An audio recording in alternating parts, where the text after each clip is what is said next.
Section 1. You will hear a woman phoning a hotel about holding a party there. First, you have some time to look at questions 1 to 7.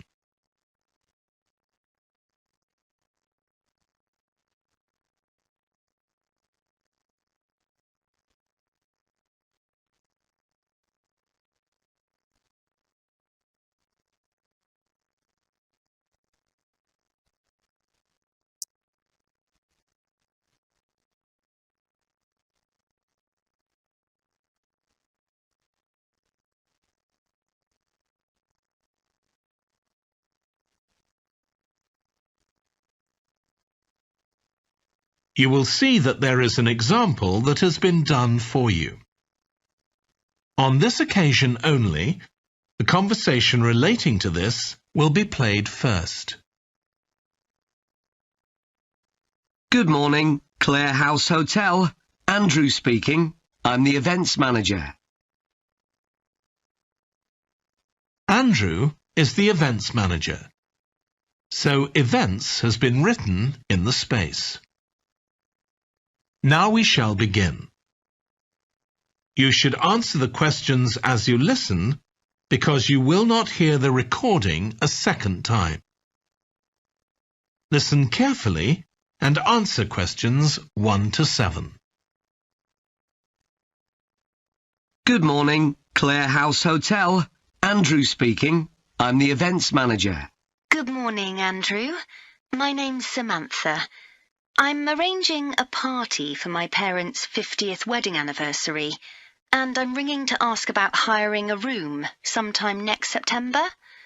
Also, my parents and several of the guests will need accommodation. OK, I'm sure we can help you with that.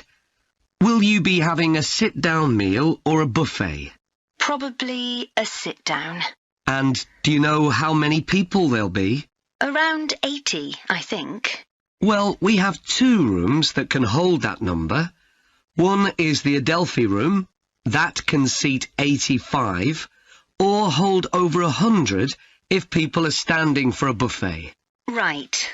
If you have live music, there's room for 4 or 5 musicians in the gallery, overlooking the room.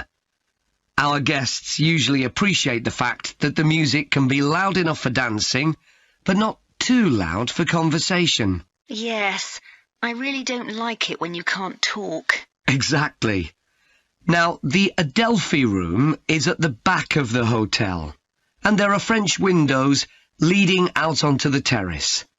This has a beautiful display of pots of roses at that time of the year.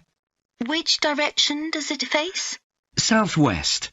So that side of the hotel gets the sun in the afternoon and early evening. Very nice. From the terrace, you can see the area of trees within the grounds of the hotel, or you can stroll through there to the river. That's on the far side, so it isn't visible from the hotel. OK. Then another option is the Carlton room. This is a bit bigger. It can hold up to 110 people. And it has the advantage of a stage, which is useful if you have any entertainment, or indeed a small band can fit onto it. And can you go outside from the room? No, the Carlton room is on the first floor, but on one side the windows look out onto the lake. Lovely. I think either of those rooms would be suitable. Can I tell you about some of the options we offer in addition? Please do. As well as a meal, you can have an MC, a master of ceremonies, who'll be with you throughout the party. What exactly is the MC's function? I suppose they make a speech during the meal, if we need one, do they? That's right. All our MCs are trained as public speakers, so they can easily get people's attention. Many guests are glad to have someone who can make themselves heard above the chatter. And they're also your support. If anything goes wrong, the MC will deal with it, so you can relax. Great. I'll need to ask you about food, but something else that's important is accommodation. You obviously have rooms in the hotel, but do you also have any other accommodation? Like cabins, for example? Yes, there are 5 in the grounds, all self-contained. They each sleep 2 to 4 people and have their own living room, bathroom and small kitchen. That sounds perfect for what we'll need. Before you hear the rest of the conversation, you have some time to look at questions 8 to 10.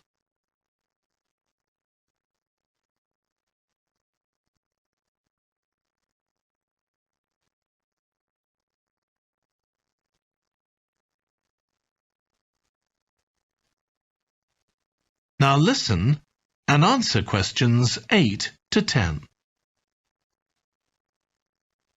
Now, you have various facilities, don't you?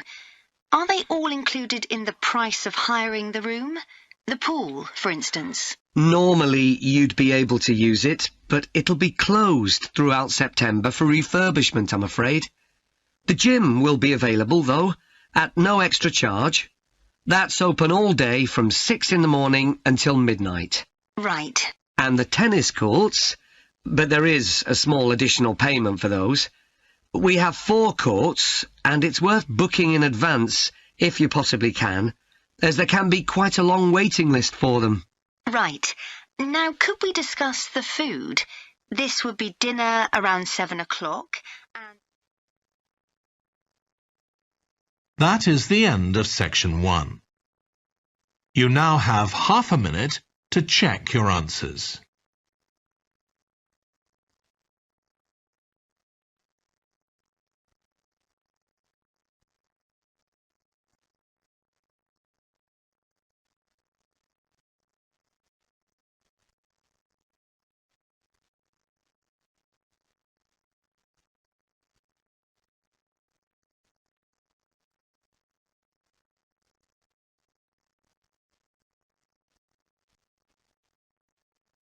Now turn to section 2.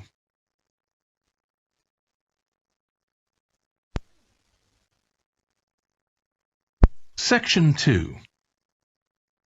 You will hear a holiday company representative talking to a group of tourists in a large hotel about things they can do during their holiday. First, you have some time to look at questions 11 to 16.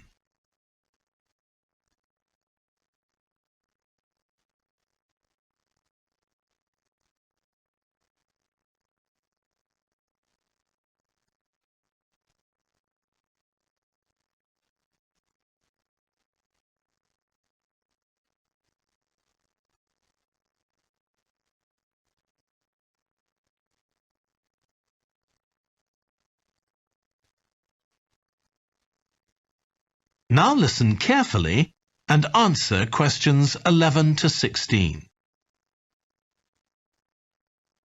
Hello everyone, I'm Jake Stevens and I'm your rep here at the hotel.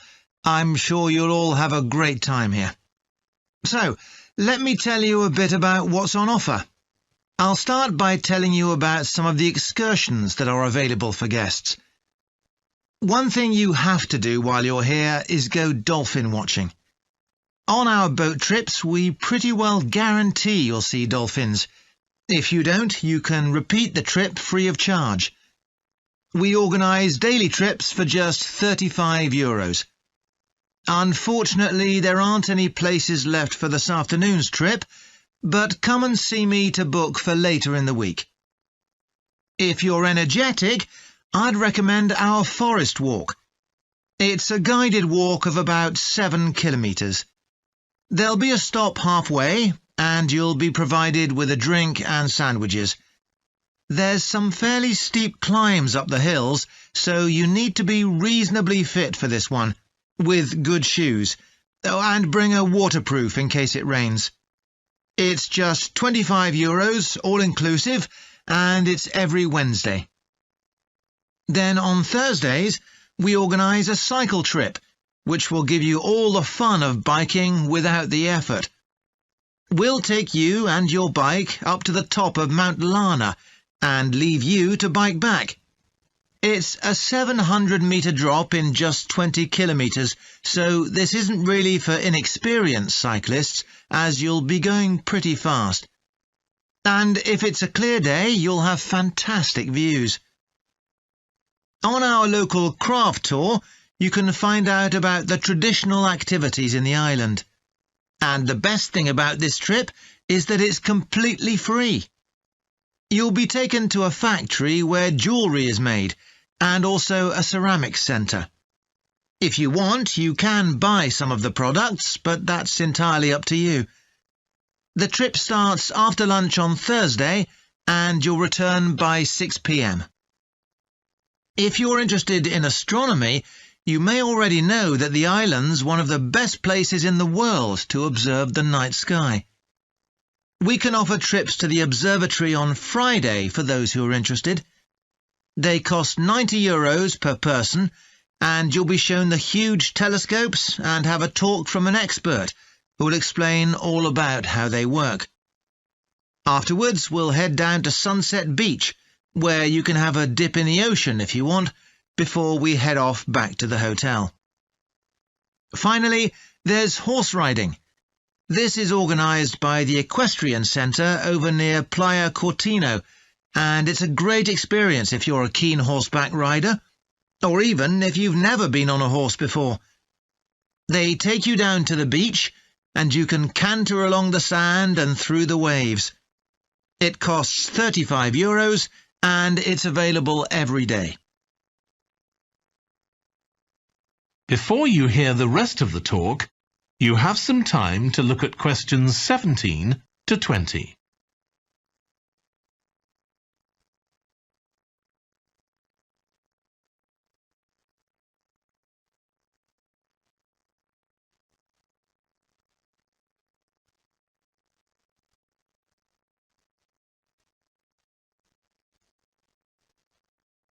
Now listen and answer questions 17 to 20. So, there's plenty to do in the daytime, but what about nightlife? Well, the number one attraction's called Musical Favourites. Guests enjoy a 3-course meal and unlimited free drinks, and watch a fantastic show, starting with musicals set in Paris, and then crossing the Atlantic to Las Vegas, and finally Copacabana. At the end, the cast members come down from the stage, still in their stunning costumes, and you'll have a chance to chat with them. It's hugely popular, so let me know now if you're interested, because it's no good leaving it until the last minute. It's on Friday night. Tickets are just €50 each, but for an extra €10, you can have a table right by the stage. If you'd like to go back in time, there's the Castle Feast on Saturday evening. It's held in a 12th century castle, and you eat in the great courtyard, with ladies in long gowns serving your food. You're given a whole chicken each, which you eat in the medieval way, using your hands instead of cutlery. And you're entertained by competitions where the horseback riders attempt to knock one another off their horses. Then you can watch the dancers in the ballroom and join in as well if you want. OK, so now if anyone has... That is the end of section 2. You now have half a minute to check your answers.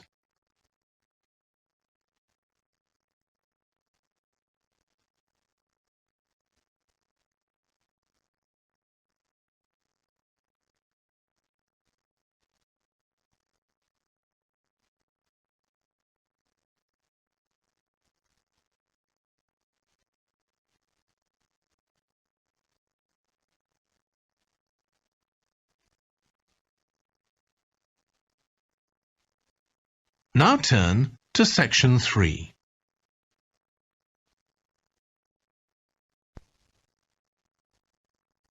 Section 3. You will hear Stephanie, who is thinking about taking a 1-year course in children's literature, talking to Trevor, who is currently taking the course. First, You have some time to look at questions 21 to 25.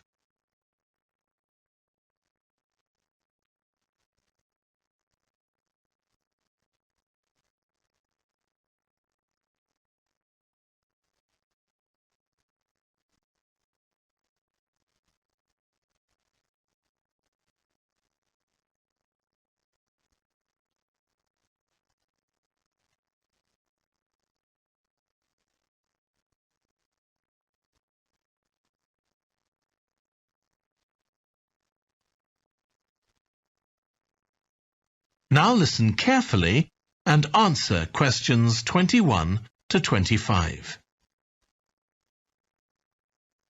Hello, Trevor. Hello, Stephanie.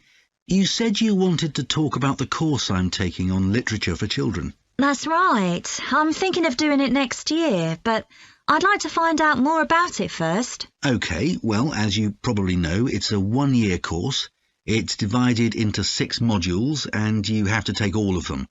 One of the most interesting ones, for me at least, was about the purpose of children's literature. You mean whether it should just entertain children or should be educational as well? Right, and whether the teaching should be factual, giving them information about the world, or ethical, teaching them values.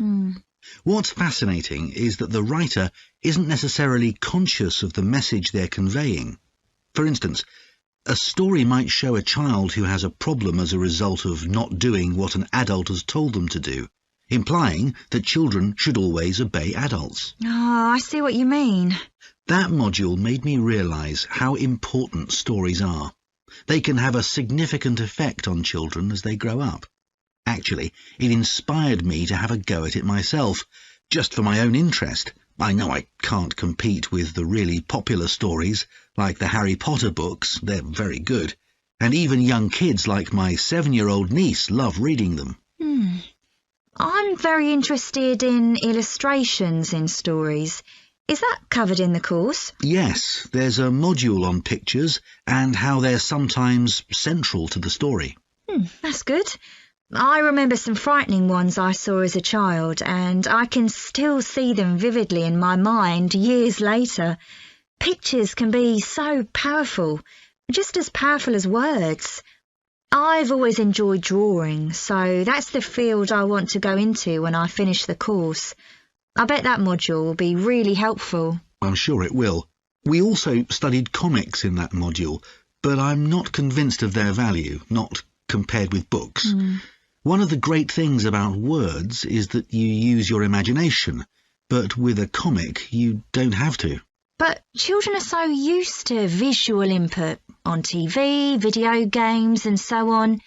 There are plenty of kids who wouldn't even try to read a book, so I think comics can serve a really useful purpose. You mean it's better to read a comic than not to read at all? Yes, I suppose you're right. I just think it's sad when children don't read books. What about books for girls and books for boys? Does the course go into that? Yes, there's a module on it.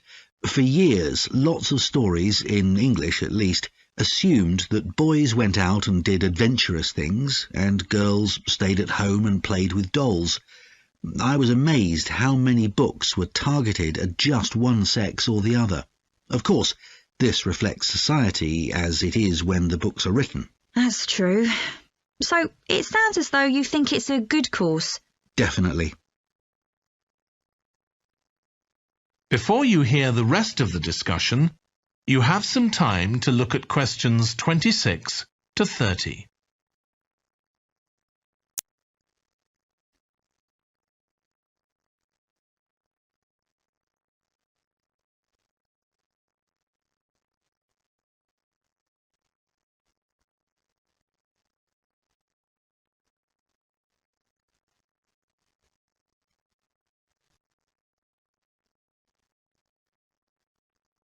Now listen and answer questions 26 to 30.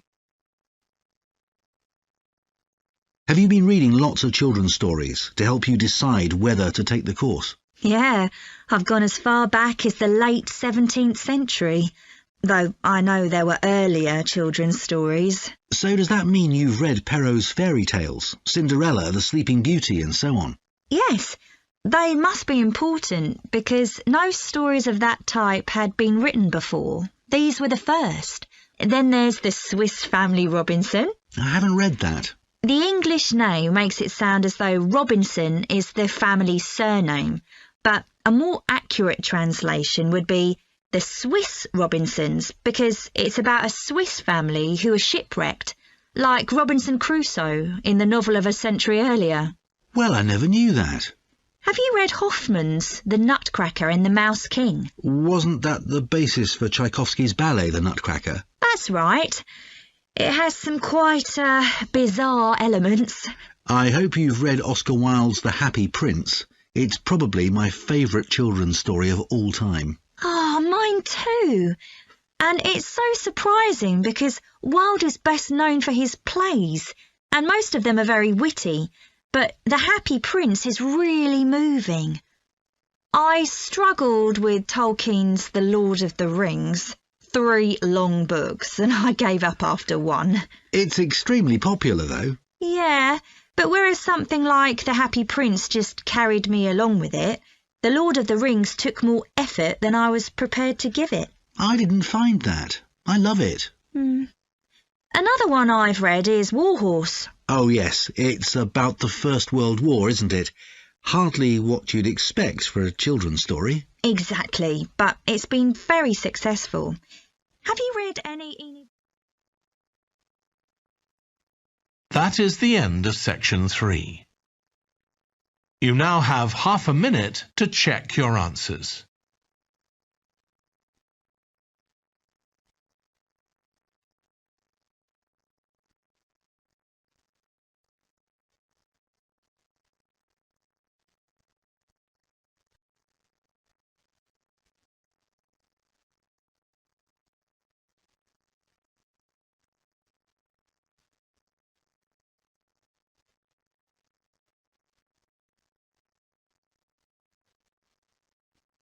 Now turn to section 4.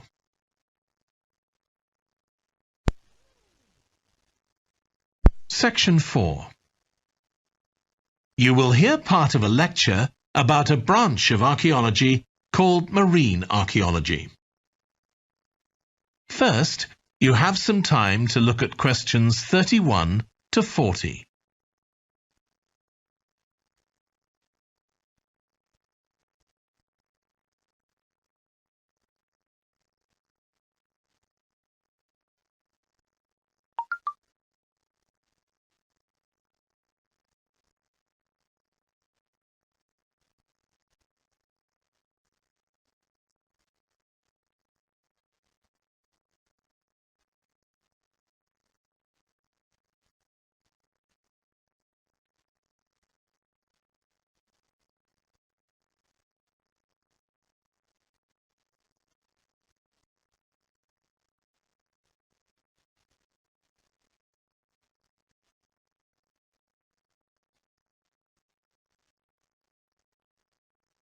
Now listen carefully and answer questions 31 to 40. In today's class, I'm going to talk about marine archaeology, the branch of archaeology focusing on human interaction with the sea, lakes and rivers. It's the study of ships, cargoes, shipping facilities and other physical remains. I'll give you an example, then go on to show how this type of research is being transformed by the use of the latest technology. Atlit Yam was a village on the coast of the eastern Mediterranean, which seems to have been thriving until around 7000 BC. The residents kept cattle, caught fish, and stored grain. They had wells for fresh water. Many of their houses were built around a courtyard and were constructed of stone. The village contained an impressive monument, 7 half-ton stones standing in a semicircle around a spring that might have been used for ceremonial purposes. Atlit Yam may have been destroyed swiftly by a tsunami, or climate change may have caused glaciers to melt and sea levels to rise, flooding the village gradually. Whatever the cause, it now lies 10 metres below the surface of the Mediterranean, buried under sand at the bottom of the sea. It's been described as the largest and best preserved prehistoric settlement ever found on the seabed. For marine archaeologists, Atlit Yam is a treasure trove.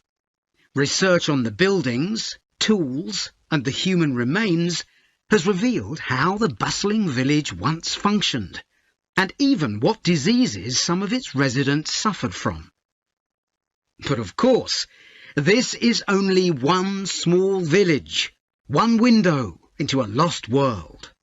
For a fuller picture, researchers need more sunken settlements, but the hard part is finding them.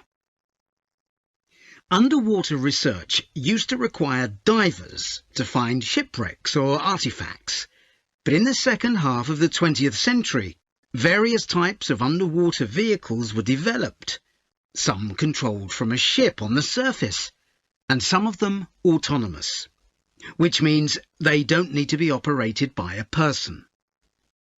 Autonomous underwater vehicles, or AUVs, are used in the oil industry, for instance, to create maps of the seabed before rigs and pipelines are installed.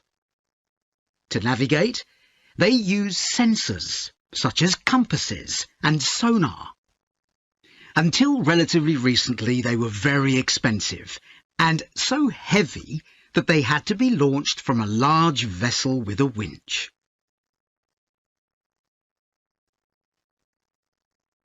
But the latest AUVs are much easier to manoeuvre.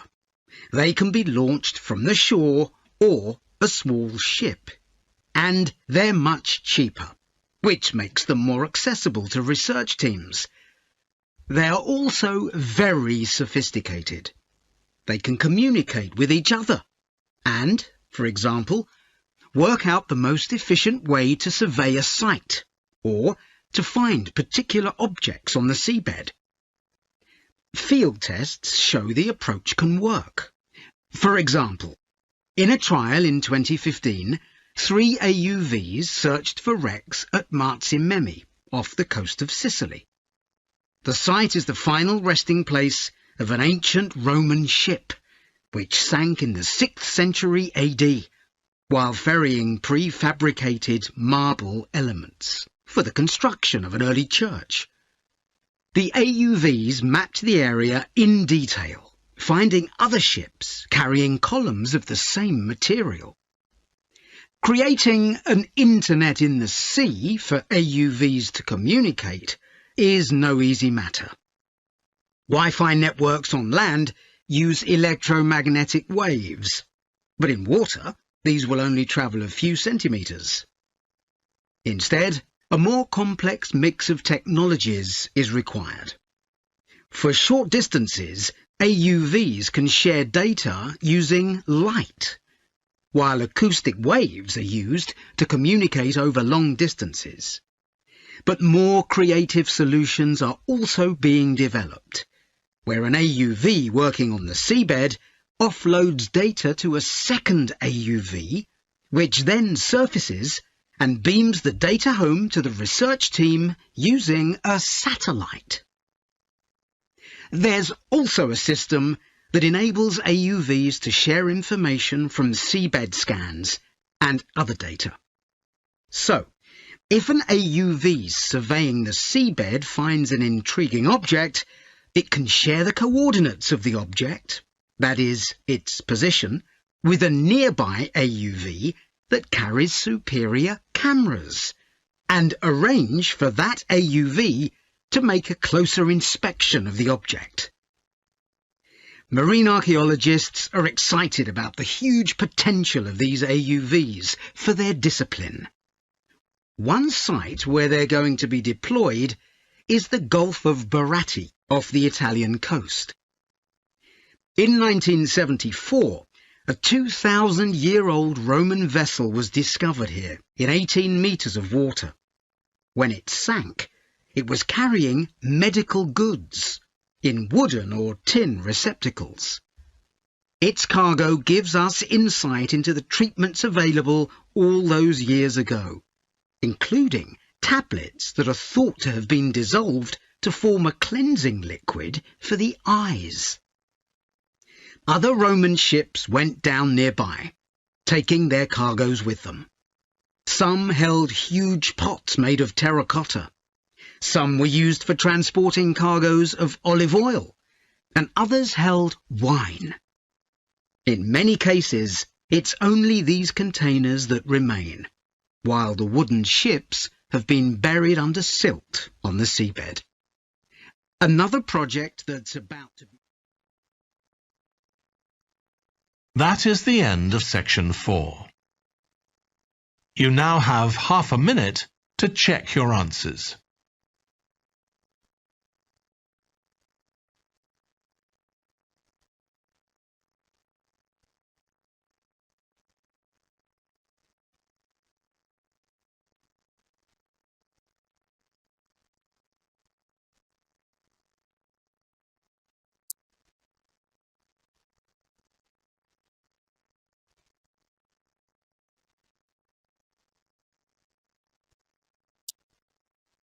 That is the end of the listening test. In the IELTS test, you would now have 10 minutes to transfer your answers to the answer sheet.